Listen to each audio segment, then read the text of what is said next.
muzdarip bütün toplum, bunun dermanı, ilacı iman. İmana muhtaç gönüllere başka bir derman azap. Bil illeti sonra kıl müdavata tasaddi, her merhemi her yaraya derman müsarıdır. En ummadığın keşfeder esrarı derunun, sen herkesi kör, alemi sersem mi sanırsın? Çok yoksulluğa, fakirliğe maruz bırakılmışız. Çok. Keşke 1 ay, 2 ay aç kalsaydık da, aç kaldığımız bu şeyler o kadar muhtaç duruma düşmeseydik. Neleri yitirdik, neleri kaybettik, nelerin yoksunu olarak yaşıyoruz ama farkında değiliz. Bir de tamamen kendisini siyasi mülahazalarla şeytan senaryosunun figürleri haline getirmiş insanlar var ki, sanki insana dediklerinin aksi doğru demek geliyor. Ne diyorlarsa doğru onun tersidir herhalde. 1 diyorlarsa galiba 2 demek istedi, 3 demek istedi diyeceksiniz. Çünkü oynanan rol şeytanın senaryosuna göre. Evet. Ve öyle oynatıyor ki Hollywood artistleri halt etmiştir onların yanında. Sürü olun, arkamdan sürüklenin, hiç tereddüt etmeden, lemcim etmeden hemen sürükleniyorlar. Firavun'un hikayesini şeytanla arz etmiştim. Bir sokağa sığırlar, bir sokağa koyunlar, bir sokağa bağışlayın keçiler, bir sokağa tilkiler, bir sokağa tavşanlar, bir sokağa kediler. Ya bu ne hal? İnsanlar onların seslerini çıkarıyorlar hep durmadan. İşte diyor ben bu insanları bu hale getirdim. İpnozladım. Bak senelerden beri uğraşıyorum. Musa ile Harun'a 2 kelime anlatamadım. Aklı başında olanlar onları dinlemiyorlar ve dediklerinin de doğru olmadığına inanıyorlar. Tam çizgimizi bulamasak bile siz bulmuşsunuzdur inşallah. Ben kendi açımdan konuşuyorum. Onların çizgisinde bulunmamak büyük bir bahtiyarlıktır. Evet. Bir dertler, problemler, fasit dairesinin yaşandığı dönemde bulunuyoruz. Problemler fasit dairesi. Çözelim derken kendi hesaplarına bile yeni problemlere sebebiyet veriliyor. İslam dünyası topyekün baştan aşağıya bir Fatih istiyor, bir Yavuz istiyor, bir Nureddin Zengi istiyor, bir Selahaddin Eyyubi istiyor. Haşa estağfurullah. Bir Ebu Bekir istiyor, Ömer istiyor, Osman istiyor, Ali istiyor. İstiyor ama kema tekunu yuvalla aleykum. Nasıl iseniz öyle idare edilirsiniz. Dolayısıyla da hiç gönül koymayın, rahatsızlığa girmeyin. Bizim bünyemizde esasen çimlenenler tamamen bizim kuvve-i imbatiyemizden, bizim karbondioksitlarımızdan beslenerek o hale geliyorlar. Allah Resulü buyuruyor, kema tekunu yuvalla aleykum. Nasıl iseniz öyle idare edilirsiniz. Tabanda ne varsa tavana akseden odur. Osman Bey'in ifadesiyle sütün kaymağı süt olur, yoğurdun kaymağı yoğurt kaymağı olur. Varsa balın kaymağı bal kaymağı olur. Şerbetin kaymağı şerbet kaymağı olur. Zehirin kaymağı oluyorsa o da zehir olur. Evet, tabanda ne varsa tavanı akseden odur. Bir toplum kesbi istikamet edeceği ana kadar baştakilerin birdenbire düzelmeleri bu Enbiya-i İzam'a mahsus bir şey olmuş. Şiraze'den çıkmış tamamen darmadağınık. Hiçbir hakikatla irtibatı kalmamış insanlar, onlar Cenab-ı Hakk'ın önlerine serdiği proje ve planlarla, sonra o plan ve projeye göre gönderdiği mesajlarla Şiraze'den çıkmış o toplumu yeniden izaya getirmişler. En vahşi, en canavar insanlardan bir yönüyle insanlığın iftihar edebileceği Allah'ın izni inayetiyle insanlar topluluk oluşturmuşlar. Onların dışında esasen taban neyse tavanın olacağı da odur. Bir dönemde Emevi döneminde tabanda bozulma, Şiraze'den çıkma oldu. Allah onlara Abdülmelik'i musallat etti, Velid'i musallat etti, Süleyman İbni Abdülmelik'i musallat etti. Bir dönemde Abbasiler belki istikameti korudular ama bozuldukları zaman başta Saffah vardı. Daha sonra da niceleri geldi. Haccac gibi adeta Yezid gibi oralarda birer kadrin, zulmün, kahrın kahramanı oldular. Onunla yad edildiler hep. Evet, şeytanlara yakışır şekilde bir yad edilme. Lanet ile anılan küstah Cebabireye rahmet okuttular. Belki bizim kökümüzde de kısmen aynı şeyler yaşandı. Tam diyemeyeceğim. Şecere-i Numaniye ile çatışmak istemiyorum. Onunla çatışmak, Muhyiddin İbn Arabi ile çatışmak demektir. O onlar için Raşid halifelerden sonra en istikamette olan idare sistemi filan diyorlar. Kılı kırk yararcasına yaşadılar. Hükümdar çok rahatlıkla Hacı Bayram'ın önünde diz çöktü. Efendimiz ne buyururlar dedi. Koca Fatih Akşemseddin'in karşısında diz çöktü. Efendimiz acaba ne buyururlar dedi. Koca Yavuz 8 sene içinde kocaman 2 tane devleti, 3 tane devleti hizaya getirdi. Adeta kan dökmeden tamamen pest dediler.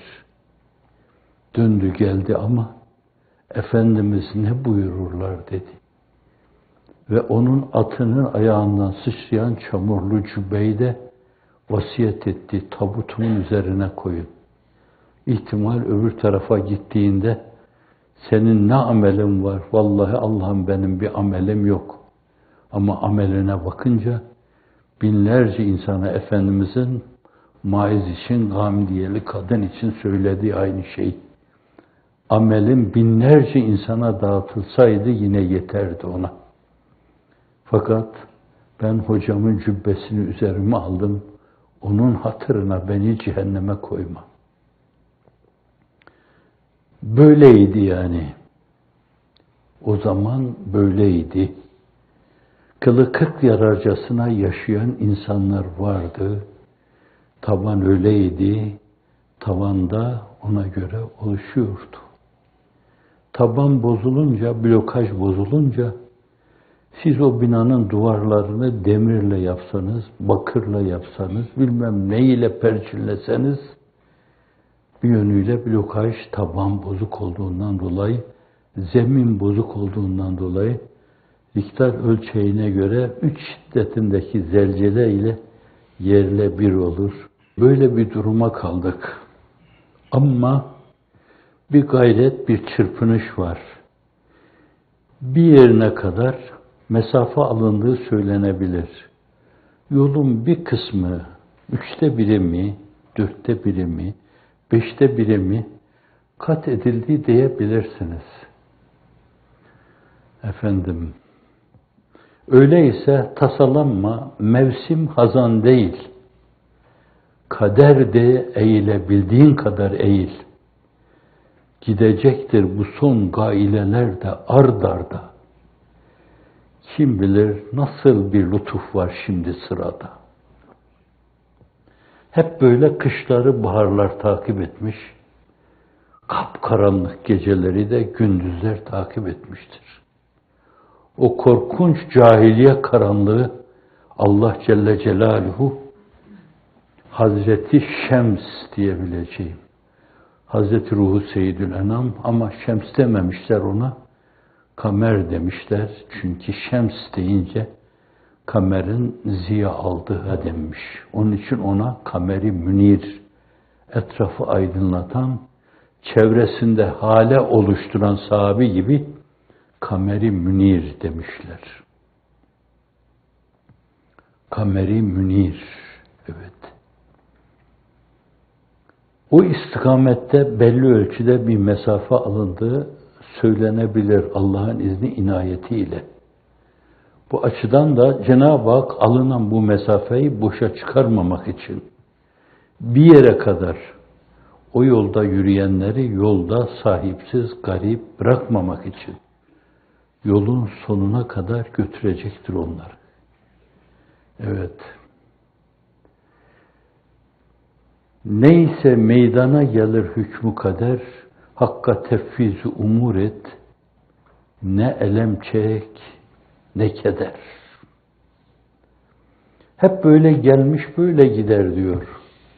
Diyor yine aynı şair, mihneti kendine zevk etmektir alemde hüner, şadu gamı felek böyle gelmiş, böyle gider.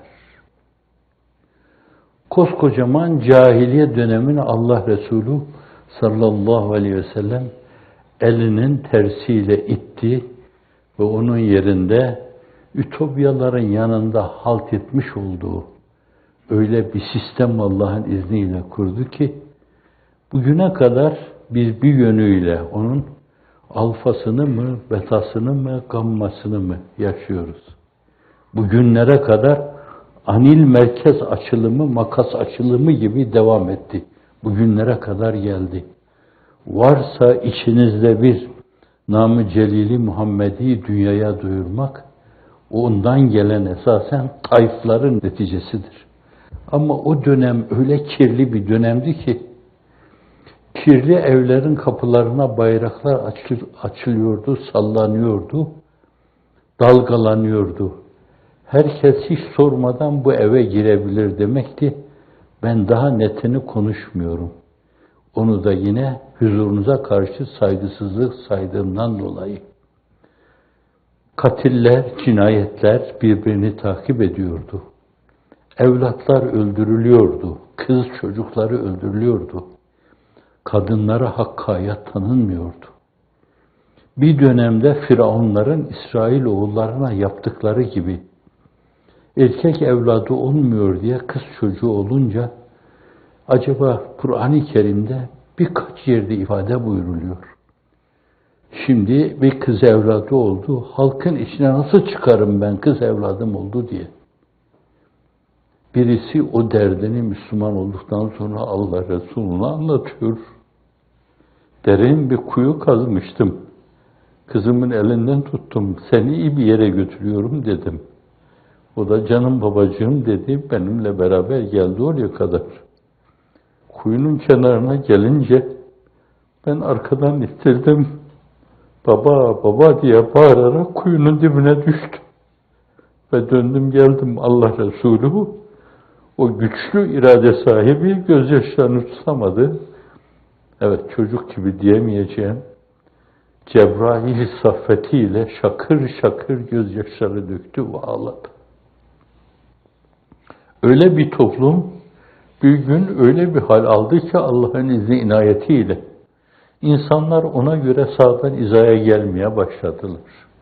Anadolulara kadar, uzak doğulara kadar, Çin Seddi'ne kadar o örnek insanlar ruhu revani Muhammed'in şehval açması adına her yerde direkler dikti. Namı Celili Muhammed'i bir bayrak gibi sallallahu aleyhi ve sellem dalgalandırdılar. Cahiliyenin bağrında doğdu bu. Şimdi niye doğmasın ki? Evet, onun için dedim öyleyse gamlanma. Mevsim hazan değil, hele kış hiç değil. Kaderdi, eğilebildiğin kadar eğil. Allah'ın takdirine rıza göster. Gidecektir sana yapılan bu son gailelerde, bu zulümlerde, bu şeytani itisaflarda, ard arda, kim bilir nasıl lütuflar var şimdi sırada.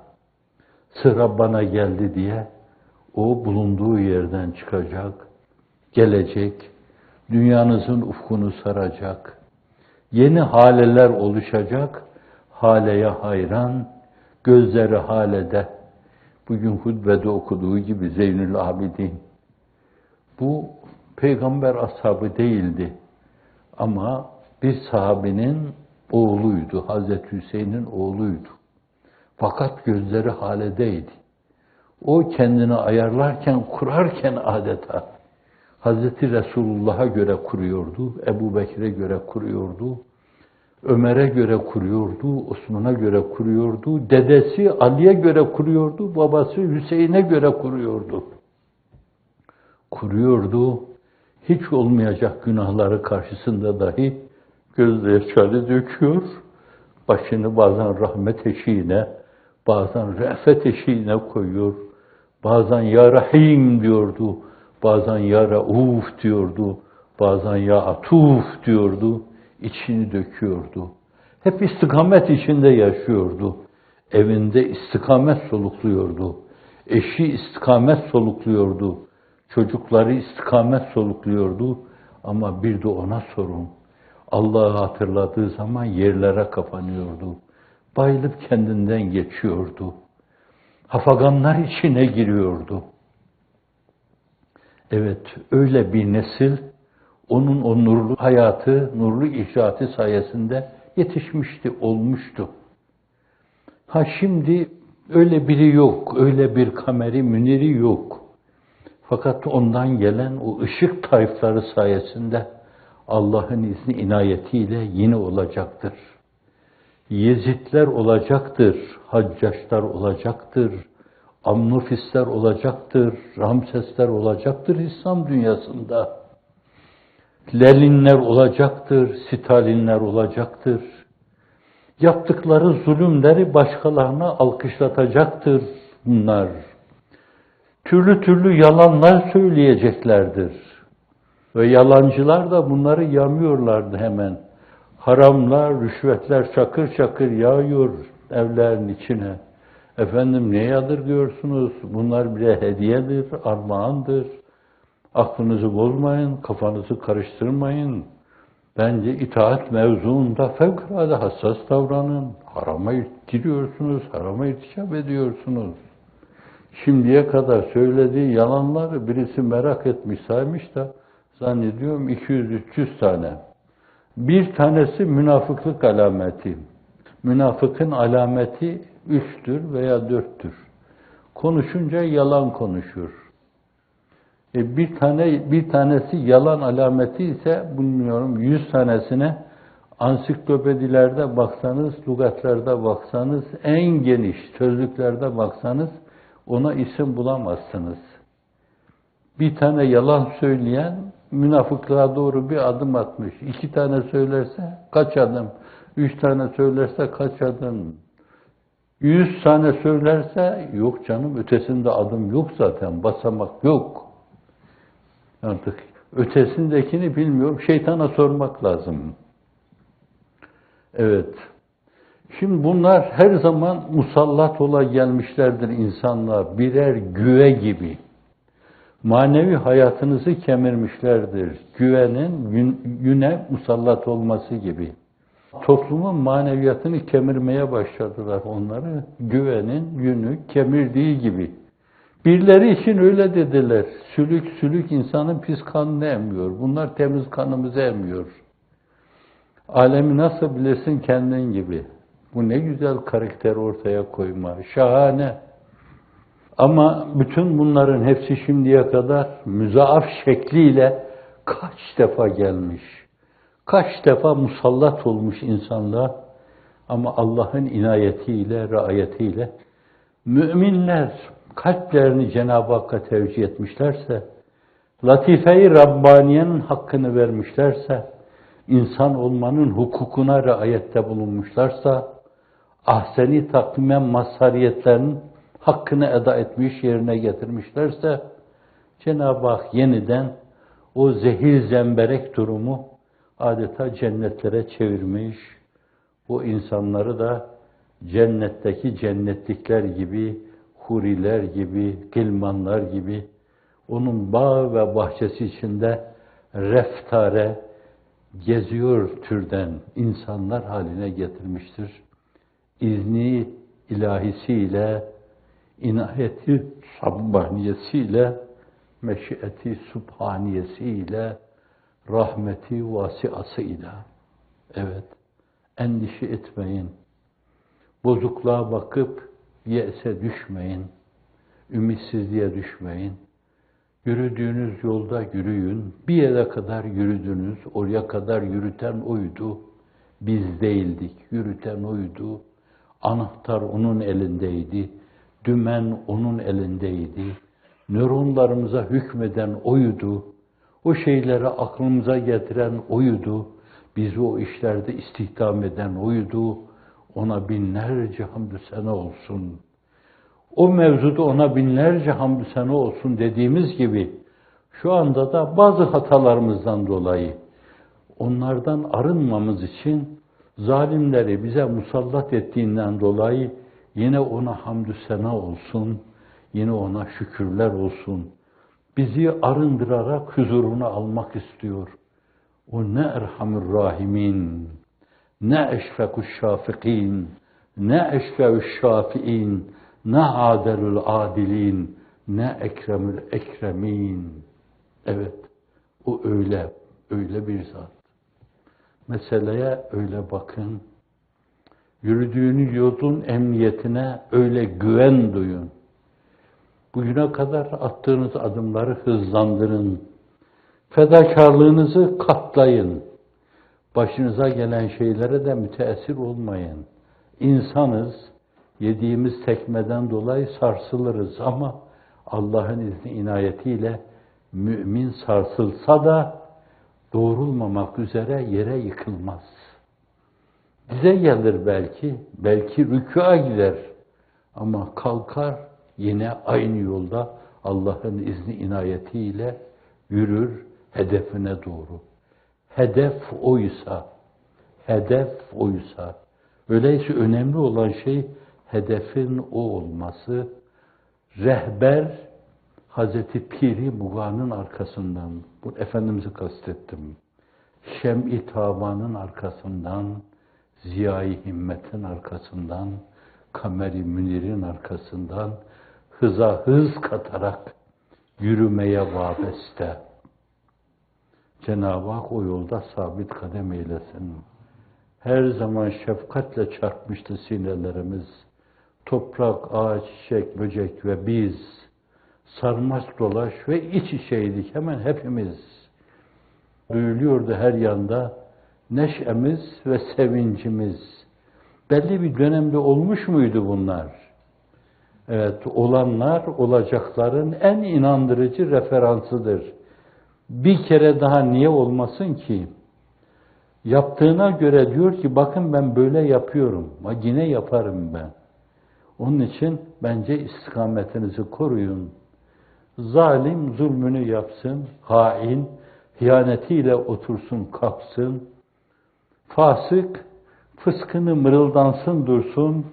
Size düşen şey güzel düşünmek, güzel görmek, güzel konuşmak, hep güzelliklerle oturup kalkmak, güzel rüyalar görmek, güzel şeyin hülyalarıyla yaşamak ve güzel hedeflerin bir yönüyle mest ediciliğiyle sermest yaşamak. Cenab-ı Hak öyle yaşamaya muvaffak kılsın. Sayende yolumuza su sepmiş idi kader. Ruhlar o gül devrini yad ediyor her seher ve bekliyorlar sürpriz matlağından bir haber. Gönüller heyecan içinde, alınlarda ter. Allah inayetini üzerimizden eksik etmesin.